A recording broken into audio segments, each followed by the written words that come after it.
8th standard Tamil புக்கில் இன்றைக்கி நாம் இயல் 4 பார்க்கலாம். கல்வி அழகே அழகு. மனிதர்கள் தங்களை அழகுபடுத்தி கொள்ள எண்ணற்ற அணிகலன்களை பயன்படுத்துகின்றனர்.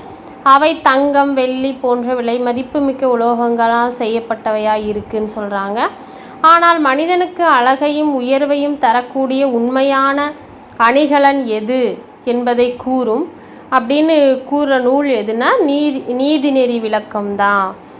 மனிதனுக்கு அழகையும் உயர்வையும் தரக்கூடிய உண்மையான அணிகலன் எது அப்படின்னு கூறுகிற உண்மையான அணிகலனை கூறுகிற நூல் நீதிநெறி விளக்கம். இந்த பாடல் கொடுத்துருக்காங்க, பார்க்கலாம். கற்றோருக்கு கல்வி நலனே களனல்லால் மற்றோர் அணிகலன் வேண்டாவாம். முற்ற முழுமணி பூணுக்கு பூண் வேண்டா யாரே அழகுக்கு அழகு செய்வார் அப்படின்னு குமரகுருபரர் தான் இந்த கல்வியை பற்றி எழுதியிருக்காரு. இந்த பாடல் வரிகள் குமரகுருபரர் ஆசிரியர். இது நீதிநெறி விளக்கத்தில் இருக்கிற ஒரு பாடப்பகுதி தான் நமக்கு கொடுத்துருக்காங்க. 13வது பாடல். இது குமரகுருபரர் ஆசிரியர். சொல்லும் பொருளும் களன்னா அணிகலன், முற்றனா ஒளிர. பாடலின் பொருள் ஒளிரும் மணிகளால் செய்யப்பட்ட அணிகலனுக்கு மேலும் அழகு கூட்ட வேறு அணிகலன்கள் தேவையில்லை. அதுபோல் கல்வி கற்றவருக்கு அவர் கல்வி தான் அழகுன்னு சொல்கிற நூல் எதுன்னா நீதிநெறி விளக்கம். ஆசிரியர் குமரகுருபரர். நூல்வெளி பார்க்கலாம். நூல்வெளி குமரகுருபரர் 17ஆம் நூற்றாண்டை சேர்ந்தவர். குமரகுருபரர் 17ஆம் நூற்றாண்டை சேர்ந்தவர். அந்த குமரங்கிற இடத்துல அந்த ரா குருபரர் 3 ரா வரும். அந்த ரா 7 மாதிரி இருக்கும் திருப்பி போட்டிங்கன்னா. அதனால் இவர் 1 பக்கத்தில் 7 போட்ட மாதிரி இருக்கும் அந்த ரா. அதை மாதிரி ஞாபகம் வச்சுக்கோங்க. குமரகுருபரர் 17ஆம் நூற்றாண்டை சேர்ந்தவர். இவர் தமிழ் மொழிக்கு பெருமை சேர்க்கும் பல சிற்றிலக்கியங்களை படைத்துள்ளார். கந்தர் கலிவெண்பா, கையிலை கலம்பகம், சகலகலாவல்லி மாலை, மீனாட்சியம்மை பிள்ளைத்தமிழ், முத்துக்குமாரசாமி பிள்ளைத்தமிழ் ஆகியன அவற்றுள் சிலவாகும். மக்களின் வாழ்க்கைக்கு தேவையான நீதிகளை சுட்டி காட்டுவதால் இந்நூல் நீதிநெறி விளக்கம் என பெயர் பெற்றது. கடவுள் வாழ்த்து உட்பட 102 வெண்பாக்கள் இந்நூலில் இருக்குது. நீதிநெறி விளக்கத்தில் 102 வெண்பாக்கள் இருக்குது, ஞாபகம் வச்சுக்கோங்க. இந்நூலில் 13ஆம் பாடல் தான் நமக்கு கொடுக்கப்பட்டிருக்கு, பாடப்பகுதியாக தரப்பட்டிருக்கு.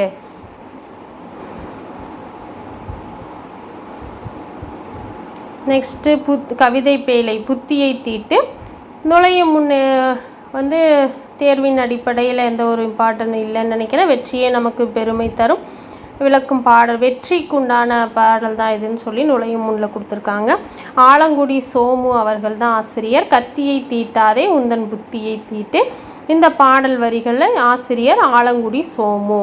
சொல்லும் பொருளும் தடம் அடையாளம், அகம்பாவம் செருக்கு. நூல்வெளி கொடுத்துருக்காங்க. நூல்வெளியில் ஆலங்குடி சோமு திரைப்பட பாடல் ஆசிரியராக புகழ் பெற்றவர். அதான் கத்தியை தீட்டாதே அப்படின்னு ஒரு பழைய பாட்டு இருக்கும், அதை நம்ம கேட்டிருப்பீங்க நீங்களும். அந்த பாட்டு ஆலங்குடி சோமு பாடினது இதில் கொடுத்துருக்காங்க. சிவகங்கை மாவட்டத்தில் உள்ள ஆலங்குடி என்னும் ஊரில் தான் இவர் பிறந்தார்.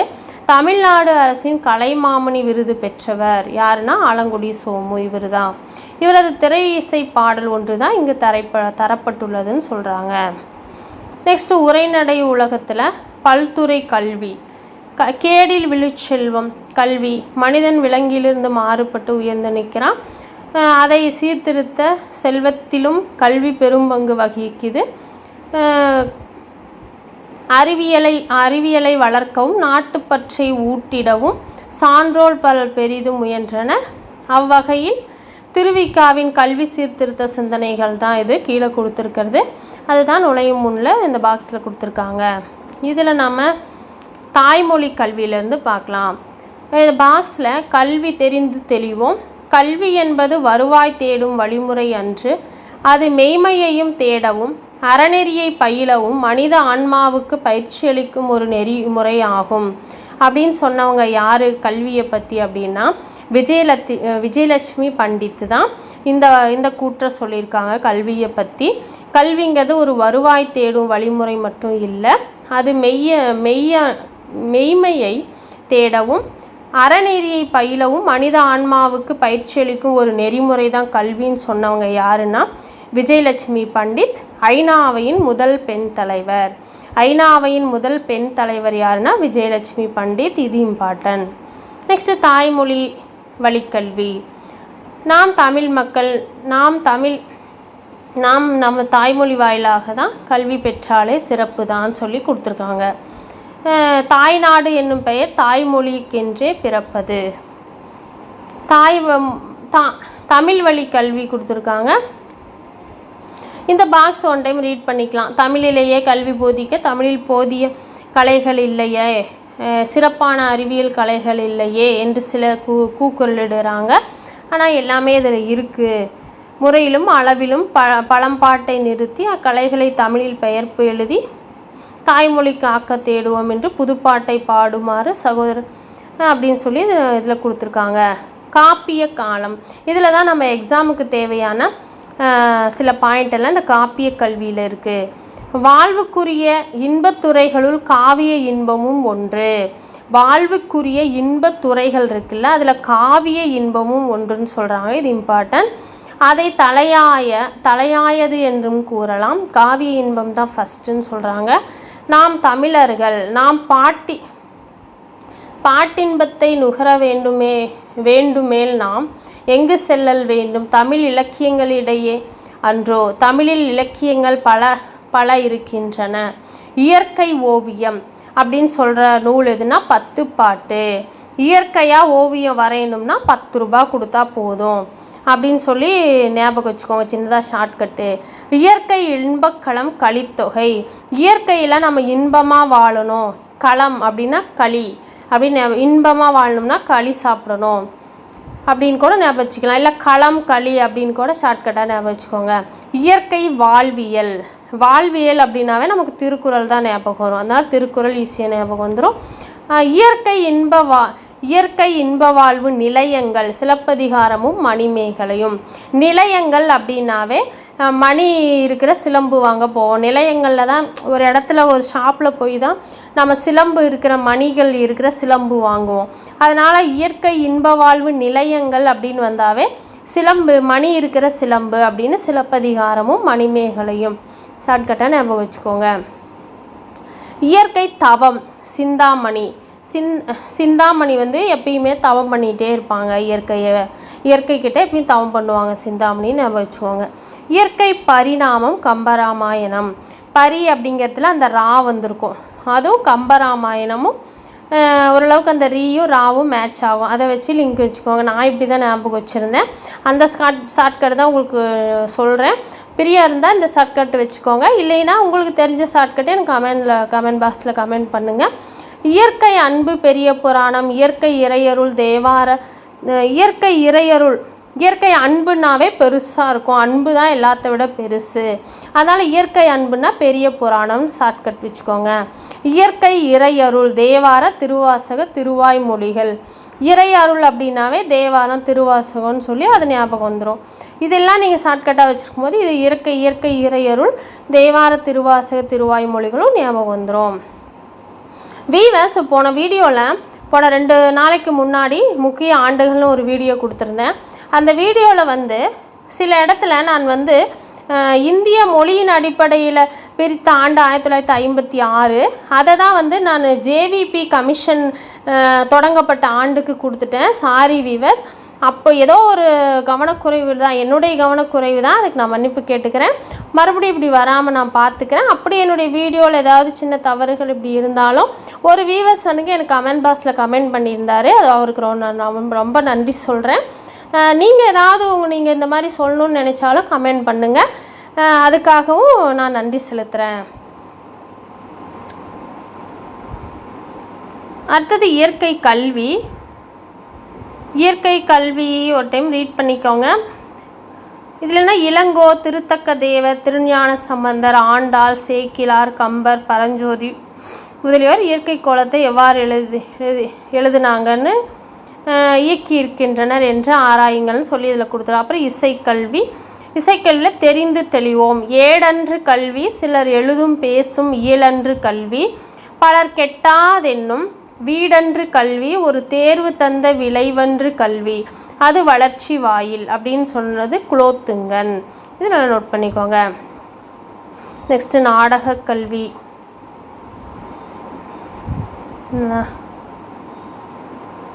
அறிவியல் கல்வி, உலக வாழ்விற்கு மிக மிக இன்றியமையாத அறிவியல் என்னும் அறிவுக்களை உடல் கூறு, உடலோம்பு முறை, பூத பௌதிகம், மின்சாரம், நம்மை சூழ்ந்துள்ள செடி கொடி பறவை விலங்கு முதலியவற்றினியல், கோள் இயக்கம், கணிதம், அகத்திணை முதலியன வேண்டும். இந்நாளில் இவைகளை பற்றி பொது அறிவாதல் பெற்றே தீரல் வேண்டும். புற உலக ஆராய்ச்சிக்கு அறிவியல் கொழுகொம்பு போன்றதுன்னு சொல்லி இதில் அறிவியல் கல்வி கொடுத்துருக்காங்க. நூல்வெளி, திருவிக்கா தான் இது. திருவிக்கா என்று அனைவராலும் குறிப்பிடப்படும் திருவாரூர் விருத்தாச்சலம் கல்யாண சுந்தரனார். இதவருடைய பேர் முழுமையாக கொடுத்துருக்காங்க, இதை நல்லா நோட் பண்ணிக்கோங்க. திருவிக்கா என்று அனைவராலும் குறிப்பிடப்படுபவர் யாருன்னா திருவாரூர் விருத்தாச்சலம் கல்யாண சுந்தரனார் தான். அரசியல், சமுதாயம், சமயம், தொழிலாளர் நலன் என பல துறைகளிலும் ஈடுபாடு கொண்டவர். சிறந்த மேடை பேச்சாளர் திருவிக்கா. தமிழ் தென்றல் என்று அழைக்கப்படுபவர் யார்னா திருவிக்கா தான். இவர் மனித வாழ்க்கையும் காந்தியடிகளும், பெண்ணின் பெருமை, தமிழ் சோலை, பொதுமை வேட்டல், முருகன் அல்லது அழகு உள்ளிட்ட பல நூல்களை எழுதியிருக்காரு. இவரது இளமை விருந்து அப்படிங்கிற நூல்லேருந்து தான் இந்த சில பகுதி தான் மேலே கொடுத்துருக்காங்க. நெக்ஸ்ட்டு வேறு என்ன இருக்குன்னா, இதில் பாருங்கள் பொறுத்துக இது கொடுத்துருக்கேன், இது பார்க்கலாம். இது நீங்கள் இது நீங்கள் சொல்லுங்கள். இப்போ மேலே நம்ம பார்த்தோம்ல இயற்கை ஓவியம், ஓவியம் வாங்கணும்னா 10 ரூபா கொடுக்கணும்னு நான் சொன்னேன். இயற்கை ஓவியம் அப்போ 10 பாட்டு. இயற்கை தவம், இயற்கையாக தவம் புரியணும், புரியவங்க யாருன்னு சொன்னேன் சிந்தாமணி இயற்கையாக தவம் புரிவாங்கன்னு சொன்னேன். இயற்கை பரிணாமம், அந்த ரீ பாருங்கள், பெரிய புராணத்துலேயும் ரீ, இந்த பரிணாமத்துலேயும் ரீ. அப்போ இயற்கை பரிணாமம்னா பெரிய புராணம். இயற்கை அன்பு தான் எல்லாத்துக்கும் ஃபஸ்ட்டு அப்படின்னு நான் சொன்னேன். இயற்கை பரிணாமம் கம்பராமாயணம் தான். ஏன்னா அந்த ராவும் அந்த ரீயும் இந்த ராவும் மேட்ச் பண்ணி சொல்லியிருந்தேன். இயற்கை பரிணாமம்னா கம்பராமாயணம், இயற்கை அன்பு தான் எல்லாத்த விட பெருசு அப்படின்னு சொல்லியிருந்தேன் ஷார்ட்கட்டு. அப்படின்னா பெரிய புராணம். இது நல்லா பார்த்துக்கோங்க. ஆன்ற குடிப்பிறத்தல் விரிவானத்தில் இது ஒரு ஸ்டோரி தான். இது ஒன் டைம் நீங்கள் ரீட் பண்ணிக்கலாம். இதில் தேர்வின் அடிப்படையில் இது முக்கியமானதாக எனக்கு குறிப்பிடலை, அதனால் நான் நூல்வெளிக்கு வந்துடுறேன். பீசா குப்புசாமி சிறுகதை ஆசிரியர்களுள் ஒருவர். இவர் தொடக்கப்பள்ளி தலைமை ஆசிரியராக பணியாற்றி ஓய்வு பெற்றவர். ஜெயகாந்தனோடு நெருங்கி பழகி ஜெயகாந்தனோடு பல்லாண்டு எனும் நூலை எழுதியுள்ளார். யாருன்னா பீசா குப்புசாமி. இவர் எழுதிய ஓர் ஆரம்ப பள்ளி ஆசிரியனின் குறிப்புகள் என்னும் நூலில் இருந்தால் இந்த பகுதி கொடுக்கப்பட்டிருக்கு இந்த ஸ்டோரின்னு சொல்கிறாங்க. நெக்ஸ்ட்டு வேற்றுமை ரொம்ப ரொம்ப முக்கியம். இந்த இயல் 4ல் 8th தமிழில் இயல் 4ல் இந்த வேற்றுமைங்கிறது ரொம்ப முக்கியம். இது நம்ம நல்லா பார்க்கலாம் டீப்பாக. பாவை அண்ணன் பார்த்து அண்ணன் எனக்கு ஒரு உதவி செய்வாயன் பேசுகிற மாதிரி ஃபஸ்ட்டு கொடுத்துருக்காங்க. அப்புறம் கீழே வந்தீங்கன்னா பெயர்ச்சொல்லின் பொருளை வேறுபடுத்தும் முறையை தான் வேற்றுமை என்பர். பெயர்ச்சொல்லின் பொருளை வேறுபடுத்தும் முறை தான் வேற்றுமைன்னு சொல்கிறாங்க. பெயர்ச்சொல்லுடன் இணைக்கப்படும் அசைகளை வேற்றுமை உருவுகள் என்று கூறலாம். பெயர்ச்சொல்லுடன் இணைக்கப்படும் அசைகள் வேற்றுமை உருவுகள் என்று கூறுவர். இங்கே கீழே தெரிந்து தெளிவோம்.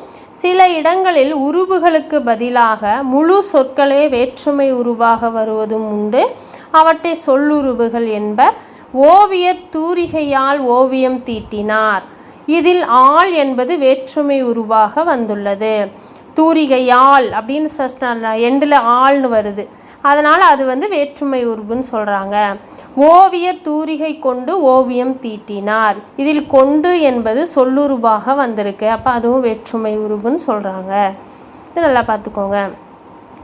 வேற்றுமையின் வகைகள் 8 வகைப்படும்னு சொல்கிறாங்க. அது முதல் வேற்றுமை, 2, 3ஆம் வேற்றுமை, 4ஆம் வேற்றுமை, 5ஆம் வேற்றுமை, 6ஆம் வேற்றுமை, 7ஆம் வேற்றுமை, 8ஆம் வேற்றுமை, 8 வேற்றுமைகள் இருக்குது. முதல் வேற்றுமைக்கும் 8ஆம் வேற்றுமைக்கும் மட்டும் உருபுகள் இல்லை. 2ஆம் வேற்றுமை முதல் 7ஆம் வேற்றுமை முடிய 6 வேற்றுமைகளுக்கும் உருபுகள் உண்டு. இதை நல்லா நோட் பண்ணிக்கோங்க. தெரிந்து தெளிவோம். வேற்றுமை உருபுகள் இடம்பெற்றுள்ள தொடர்களை வேற்றுமை தொடர்கள் என்பர். வேற்றுமை உருபுகள் இடம்பெற வேண்டிய இடத்தில் அது இடம்பெறாமல் மறைந்திருந்து பொருள் தந்தால் அதனை வேற்றுமை தொகை என்பர். இதெல்லாம் நல்லா பார்த்துக்கோங்க. ஒன் டைம் இப்போ இந்த வீடியோவை கேளுங்க. கேட்டிங்கனாவே 1 or 2 டைம் கேட்டிங்கனாவே இந்த இலக்கணம்லாம் நல்லா புரிஞ்சிடும். முதல் வேற்றுமை வேற்றுமை வகைகள் 8 வகைப்படும் பார்த்தோம்ல. அதில் முதல் வேற்றுமை கொடுத்துருக்காங்க விரிவாக. ஒவ்வொரு வேற்றுமையும் பார்க்கலாம்.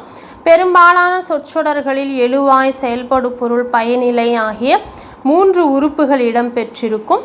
எழுவாயுடன் வேற்றுமை உருபுகள் எதுவும் இணையாமல் எழுவாய் தனித்து நின்று இயல்பான பொருளை தருவது தான் முதல் வேற்றுமைன்னு சொல்கிறாங்க. இயல்பான பொருளை தருவது. முதல் வேற்றுமையை எழுவாய் வேற்றுமை என்றும் குறிப்பிடுவர். எழுவாய் வேற்றுமை முதல்ல எந்திரிக்கணும் அப்படின்னு சொன்னதான் ஷார்ட்கட் ஞாபகம் வச்சுக்கோங்க. எழுவாய் வேற்றுமை என்று குறிப்பிடப்படும் வேற்றுமை எது அப்படின்னா முதல் வேற்றுமை. முதல் வேற்றுமைக்கு எடுத்துக்காட்டு பாவை வந்தாள். செகண்ட் 2ஆம் வேற்றுமை. 2ஆம் வேற்றுமை உருவு ஐ என்பதாகும். கபிலர் பரணரை புகழ்ந்தார். கபிலரை பரணர் புகழ்ந்தார். ஐன்னு வருது பாருங்க. பரணரை கபிலரை அப்படின்னு அப்படி வந்துச்சுன்னா 2ஆம் வேற்றுமை. இந்த எடுத்துக்காட்டெல்லாம் ஒரு 2 டைம் சொன்னீங்கன்னாவே உங்களுக்கு 2ஆம் வேற்றுமை தான் நல்லா புரிஞ்சிடும். இவ்வித தொடர்களையும் கவனியுங்கள் சொல்கிறாங்க. இதில் ஐ தான் வந்திருக்கு.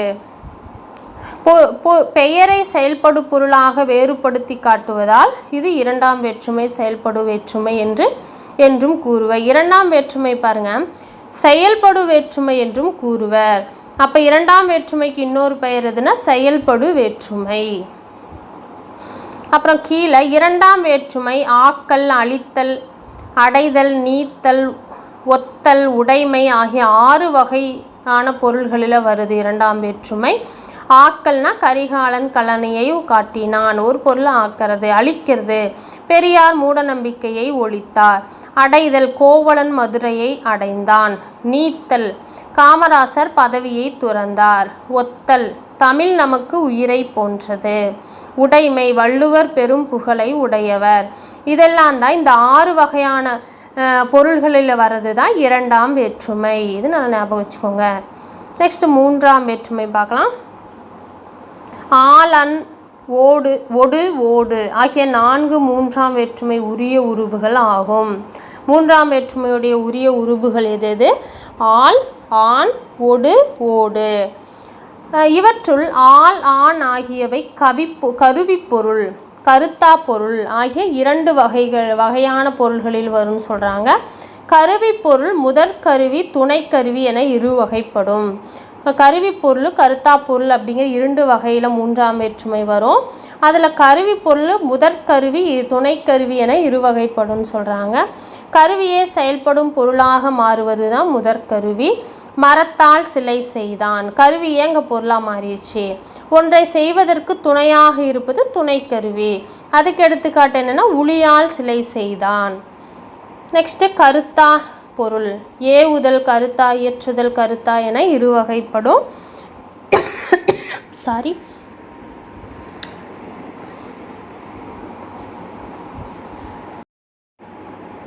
ஏவுதல் கருத்தா, இயற்றுதல் கருத்தா என 2 வகைப்படும்.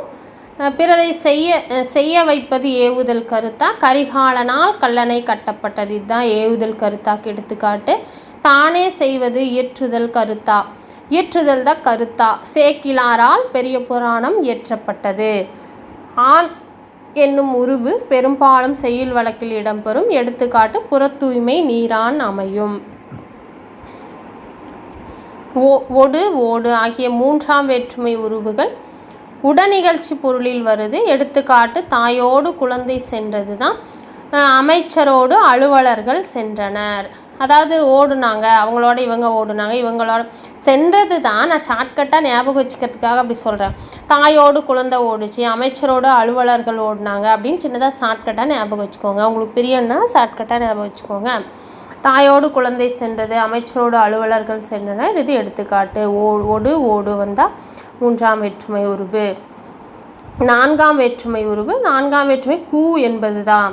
கொடை, பகை, நட்பு, தகுதி, அதுவாதல், பொருட்டு, முறை, எல்லை அப்படிங்கிற பொருளில் தான் வரும். கொடைனா முல்லைக்கு தேர் கொடுக்கறது, பகைனா புகை மனிதனுக்கு பகை, நட்பு, தகுதி, அதுவாதல், பொருட்டு. நட்புனா கபிலருக்கு நண்பர் பரணர், தகுதி கவிதைக்கு அழகு கற்பனை, அதுவாதல் அப்படின்னா தயிருக்கு பால் வாங்கினான், பொருட்டுனா தமிழ் வளர்ச்சிக்கு பாடுபட்டார், முறைனா செங்குட்டவனுக்கு தம்பி இளங்கோ, எல்லைனா தமிழ்நாட்டுக்கு எல்லாம் கூன்னு வரும் பாருங்கள். கிழக்கு வங்கக்கடல் சொல்லும்போது ஒரு சென்டென்ஸை நம்ம சொல்லும்போது கூன்னு வரும். அது நான்காம் வேற்றுமை. அப்படி ஒரு சின்னதாக ஷார்ட்கட்டாக ஞாபகம் வச்சுக்கோங்க. செங்குட்டுவனுக்கு, தமிழ் வளர்ச்சிக்கு, தமிழ்நாட்டுக்கு, கவிதைக்கு, கபிலருக்கு அப்படின்னு கூன்னு முடியும். நான்கு அப்படின்னு லாஸ்ட்டாக முடியறது என்ன? கூல தான் நான்குன்னு எழுதுனோம்னா நான் கூல முடியும். அப்போ கூன்னு ஒரு வார்த்தை முடியுதுன்னா அது நான்காம் வேற்றுமை உருபுன்னு ஷார்ட்கட்டாக ஞாபகம் வச்சுக்கோங்க. தெளிந்து தெளிவோம். நான்காம் வேற்றுமை உருபுடன் கூடுதலாக என்னும் அசை சேர்ந்து வருவதும் உண்டு. எடுத்துக்காட்டு கூலிக்காக வேலை அப்படிங்கிறதும் வரும். காக அப்படின்னு சொல்லி ஆக என்னும் அசை சேர்ந்து வருவதும் உண்டு அப்படின்னு சொல்கிறாங்க. நெக்ஸ்ட் ஐந்தாம் வேற்றுமை. இன், ஆள் ஆகிய ஐந்தாம் வேற்றுமை உருபுகளாகும். இவை நீக்கல், ஒப்பு, எல்லை, ஏது போன்ற பொருட்கள் வரும். நீக்கல்னா தலையின் இழிந்த மயிர், ஒப்பு பாம்பின் நிறம் ஒரு குட்டி, எல்லை ஏது ஸ்லேடை பாடுவதில் வல்லவர், காலமேகம். இதெல்லாம் ஐந்தாம் வேற்றுமை உருபு. ஆறாம் வேற்றுமை அது, ஆது ஆகியன ஆறாம் வேற்றுமை உருபுகள் ஆகும். இந்த உருபுகளெல்லாம் நல்லா நோட் பண்ணி திரும்ப கேட்டு நல்லா ஞாபகம் வச்சுக்கோங்க. உங்களுக்கு பிரியமானபடி கூட நீங்கள் ஷார்ட்கட்டாக வச்சுக்கலாம். ஆறாம் அப்படின்னா ஆன்னு ஸ்டார்ட் ஆகுது. இதை கூட நீங்கள் ஒரு ஷார்ட்கட்டாக ஞாபகம் வச்சுக்கோங்க. வேற்றுமை உரிமை பொருட்களில் வரும். உரிமை பொருட்கள் கிழமை பொருள் என்று கூறுவாங்க. உரிமை பொருட்களை கிழமை பொருள்னு சொல்கிறாங்க. ராமனது வில், நண்பனது கை அப்படின்னு எடுத்துக்காட்டாக கொடுத்துருக்காங்க. அது, ஆது அப்படின்னு வந்துச்சுன்னா அது ஆறாம் வேற்றுமை. நெக்ஸ்ட்டு ஏழாம் வேற்றுமை. ஏழாம் வேற்றுமைக்கு உரிய உருபு கண் தான். மேல், கீழ், கால், இல், இடம் போன்ற உருபுகள் உண்டு ஏழாம் வேற்றுமைக்கு. தெளிந்து இடம், காலம் ஆகியவை குறிக்கும் சொற்களில் ஏழாம் வேற்றுமை உருவு இடம்பெறும். ஒரு இடத்தையோ ஒரு காலத்தையோ எங்கேயாவது குறிப்பிடுற மாதிரி ஒரு இது இருந்துச்சுன்னா ஒரு தொடர், அது கண்டிப்பாக ஏழாம் வேற்றுமை உருவு அங்கே இடம்பெற்றிருக்குன்னு சொல்கிறாங்க. எடுத்துக்காட்டு எங்கள் ஊரின் கண் மழை பெய்தது. கண் வந்துருச்சு பாருங்கள். இரவின் கண் மழை பெய்தது. இடமும் காலமும் வந்துச்சு, ஆனால் கண்ணுன்னு வந்திருக்கு. ஏழாவது கண் அப்படின்னு கூட ஞாபகம் வச்சுக்கோங்க. ஏழாம் வேற்றுமைனா கண்ணுங்கிற வார்த்தை அதில் வரும். எங்கள் ஊரின் கண், இரவின் கண் அப்படின்னு சொல்லி வந்தாவே ஏழாம் வேற்றுமை. தெரிந்து தெளிவோம். இல் என்னும் உருவு ஐந்தாம் வேற்றுமையிலும் ஏழாம் வேற்றுமையிலும் உண்டு. இல் அப்படிங்கிற ஒரு உருவு மட்டும் ஐந்தாம் வேற்றுமையிலும் இருக்கும், ஏழாம் வேற்றுமையிலும் இருக்கும். இதை ஞாபகம் வச்சுக்கோங்க. நீங்கள் பொருளில் வந்தால் ஐந்தாம் வேற்றுமை என்றும், நீங்கள் பொருளில் வந்துச்சுன்னா மட்டும் அது ஐந்தாம் வேற்றுமை. இல்லு நீங்கள் பொருளில் வந்துச்சு அப்படின்னா அது ஐந்தாம் வேற்றுமை உருவு. இடப்பொருளில் வந்தால் அது ஏழாம் வேற்றுமை உருவு என்று நம்ம எடுத்துக்கணும்னு சொல்லி இதில் கொடுத்துருக்காங்க. இதை ஞாபகம் வச்சுக்கோங்க. எட்டாம் வேற்றுமை. இது விழி வேற்றுமை அப்படின்னு சொல்கிறாங்க. எட்டாம் வேற்றுமை விழி வேற்றுமை என்கிறோம். இது விழிப்பொருளில் வரும். படற்கை பெயரை முன்னிலை பெயராக மாற்றி அழைப்பதாலேயே விழி வேற்றுமை என்கிறோம். இதுக்குன்னு தனியே உருபு கிடையாது. இதுதான் இதில் கொடுத்துருக்காங்க. வேற்றுமை உருவுக்கும் அவற்றின் பொருள்களும். வேற்றுமை உருவு 8 கொடுத்துட்டாங்க. உருவு, சொல்லுருவு, பொருள். முதல் வேற்றுமை இல்லை, உருவு இல்லை. ஆனவன், ஆவான், ஆகின்றான். பொருள் பயனிலை ஏற்றல். இரண்டாம் வேற்றுமை உருவில் ஐ, இல்லை, செயல்படு பொருள். மூன்றாமில் உருவு ஆள், ஆண், ஓடு, ஒடு. சொல்லுருவு கொண்டு, வைத்து, உடன், கூட. பொருள் கருவி, கருத்தா, உடன் நிகழ்ச்சி. நான்காம் வேற்றுமை உருவு கூ, சொல்லுருவு ஆக, பொருட்டு, நிமித்தம். பொருள் கொடை, பகை, நட்பு, தகுதி, அதுவாதல், பொருட்டு, முறை, எல்லை. ஐந்தாம் வேற்றுமை உருவு இல், இன். சொல்லுருவு இலிருந்து, நின்று, காட்டிலும், பார்க்கிலும். பொருள் வந்து நீக்கல், ஒப்பு, எல்லை ஏது. 6ஆம் வேற்றுமை உருபு அது, ஆது, உடைய, கிழமை, பொருள். 7ஆம் வேற்றுமை கண்ணுன்னு வரும், இடம், காலம், பொருள். 8ஆம் வந்து விழி வேற்றுமை உருபும் இல்லை, இது சொல்லுருபும் இல்லை, அது விழி வேற்றுமைன்னு அழைத்தல். விழினா அழைத்தல், அதுதான் பொருள். நெக்ஸ்ட்டு வேறு என்ன இருக்குது அப்படின்னா, எக்ஸாமுக்கு இங்கே இருக்குது பாருங்கள், நிறுத்த குறிகள் இது ரொம்ப இம்பார்ட்டன்ட் தான். கார்புள்ளி, பொருள்களை எண்ணும் இடங்களில் கார்புள்ளி வரும். குறிஞ்சி, முல்லை, மருதம், நெய்தல், பாலை அப்படின்னு 5 திணைகளை பொருள் என்ற இடத்துல எதெல்லாம் நம்ம எண்ணுறோமோ அந்த இடத்துலலாம் கார்புள்ளி வரும்னு சொல்கிறாங்க. செகண்ட், கடிதத்தில் விழி முன் கார்புள்ளி வரும். கடிதத்தில் வந்து விழி முன் கார்புள்ளி வரும்னு சொல்கிறாங்க. எடுத்துக்காட்டு அன்புள்ள அப்பா அப்படின்னு ஸ்டார்ட் பண்ணும்போது நம்ம கமா போடுவோம், கார்புள்ளி விழுவோம். வினை எச்சங்களுக்கு பின் கார்புள்ளி வரும். எடுத்துக்காட்டு பொழியன் தோட்டத்திற்கு சென்று வாழை இலை பறித்து வந்தான். இது வினை எச்சம், சென்று அப்பையும் கார்புள்ளி வரும்னு சொல்கிறாங்க. 4வது, மேற்கோள் குறிகளுக்கு முன் கார்புள்ளி வரும். மேற்கோள் குறிகளுக்கு முன்னாடி கார்புள்ளி வரும். எடுத்துக்காட்டு குழந்தை நிலத்தை பார்த்து நிலா நிலா ஓடிவா என்று பாடியது. 5வது, முகவரியில் இறுதி வரி நீங்க ஏனைய வரிகளின் இறுதியில் கார்புள்ளி வரும். எடுத்துக்காட்டு சா ஆண்டாள், எண் 45, காமராசர் தெரு, திருவள்ளுவர். இது வந்து நம்ம கடிதம் எழுதும் போது கார்புள்ளிட்டு தான் எழுதுகிறோம். இதான் எடுத்துக்காட்டாக கொடுத்துருக்காங்க, இது நல்லா பார்த்துக்கோங்க. நெக்ஸ்ட் அரைப்புள்ளி, ஒரே எழுவாயில் பல வாக்கியங்கள் தொடரும் இடத்தில் அரைப்புள்ளி வரும். எடுத்துக்காட்டு கரிகாலன் கங்கை வரை படையெடுத்து சென்றான், கனக விஜயருடன் போரிட்டான். செகண்ட், உடன்பாடு எதிர்மறை கருத்துக்களை ஒன்றாக கூறும் இடத்தில் அரைப்புள்ளி வரும். எடுத்துக்காட்டு நல்லவன் வாழ்வான், தீயவன் தாழ்வான். நெக்ஸ்ட் முக்காற்புள்ளி, தலையான தொகை சொல்லை விரித்து கூறும் இடத்தில் முக்கால் புள்ளி வரும். எடுத்துக்காட்டு முத்தமிழ் அப்படின்னு சொல்லும் போது நம்ம முக்கால் புள்ளி இட்டு அப்புறம் இயல் இசை நாடகம்னு கார்புள்ளி போட்டு எழுதுவோம். முற்றுப்புள்ளி, சொற்றொடரில் இறுதியில் முற்றுப்புள்ளி வரும். எடுத்துக்காட்டு கல்வியே மனிதனின் வாழ்வை உயர்த்துன்னு எழுதி முடிச்சிட்டோம்னா முற்றுப்புள்ளி வைப்போம். சொற்குறுக்கங்களை அடுத்து முற்றுப்புள்ளி வரும். எடுத்துக்காட்டு திருவிக்கா, மாக்கா, ஊராட்சி ஒன்றிய நடுநிலைப்பள்ளி, இதுக்கெல்லாம் நம்ம நடுவில் முற்றுப்புள்ளி வைப்போம். பெயரின் தலைப்பெழுத்தை அடுத்த முற்றுப்புள்ளி வரும். பெயருடைய தலைப்பெழுத்து, எடுத்துக்காட்டு நேத்து சுந்தர வடிவேலு அப்படின்னு எழுதும் போது நம்ம முற்றுப்புள்ளி வைக்கிறோம்.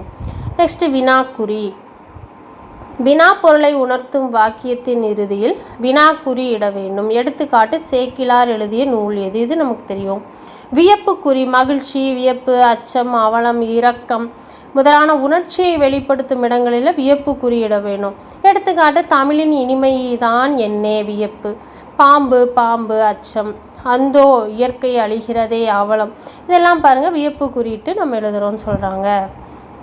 ஒற்றை மேற்கோள் குறி எதுக்கு வரும்? தனிச்சொல்லையோ தனி எழுத்தையோ விளக்கி காட்டும்போது இரட்டை மேற்கோள் குறியில் இன்னொரு கூற்று உட்பட்டு வரும்போது ஒற்றை மேற்கோள் பயன்படும் சொல்கிறாங்க. எடுத்துக்காட்டு நல்ல என்பது குறிப்பு பெயரெச்சம் ஆகும். கூட்டத்தின் தலைவர் அறிஞர் அண்ணா அவர்கள் இப்போது தலைப்பில்லை என்னும் தலைப்பில் பேசுவார் என்று அறிவித்தார். இதுதான் ஒற்றை மேற்கோள் குறிக்கு எடுத்துக்காட்டு. நெக்ஸ்ட் இரட்டை மேற்கோள் குறி, நேர்கூற்றுகளிலும் செயல் அடிகளிலோ பொன்மொழிகளிலோ குறிப்பிடும் இடங்களிலும் இரட்டை மேற்கோள் குறியை பயன்படுத்த வேண்டும். எடுத்துக்காட்டு திருவிகா மாணவர்களிடம் தமிழ் காவியங்களை படியுங்கள், இன்பம் நுகருங்கள் என்று கூறினார். இதுதான் இரட்டை மேற்கோள் குறிக்கு எடுத்துக்காட்டு. நெக்ஸ்ட்டு வேற என்ன எக்ஸாமுக்கு படிக்கிறது இருக்குது இந்த இயல் அப்படின்னா அவ்வளோதான் முடிஞ்சது. இதோட இந்த இயல் முடிச்சிருச்சு. நெக்ஸ்ட்டு 5வது இயல், அதை அடுத்த வீடியோவில் பார்க்கலாம். அதுக்கு முன்னாடி சப்ஸ்கிரைப் பண்ணிக்கோங்க. உங்கள் விருப்பங்களை கமெண்ட் பாக்ஸில் தெரிவிங்க. இன்னும் கொஞ்சம் பேலன்ஸ் இந்த கலைச்சொல் அறிவோம் மட்டும்தான் இருக்குது. ஃபங்க்சுவேஷன் நிறுத்தக்குறி, ஆர்னமெண்ட் அது வந்து அணிகலன், டேலண்ட் திறமை, மொழிபெயர்ப்பு டிரான்ஸ்லேஷன், விழிப்புணர்ச்சி அவேர்னஸ், சீர்திருத்தம் ரீஃபார்ம். இது வந்து இதோட கலைச்சொல்லோட இந்த இயல் 4 முடியுது வீவர்ஸ். மறக்காமல் நல்லா பார்த்து படிச்சுக்கோங்க. நன்றி, வணக்கம். அடுத்த வீடியோவில் பார்க்கலாம்.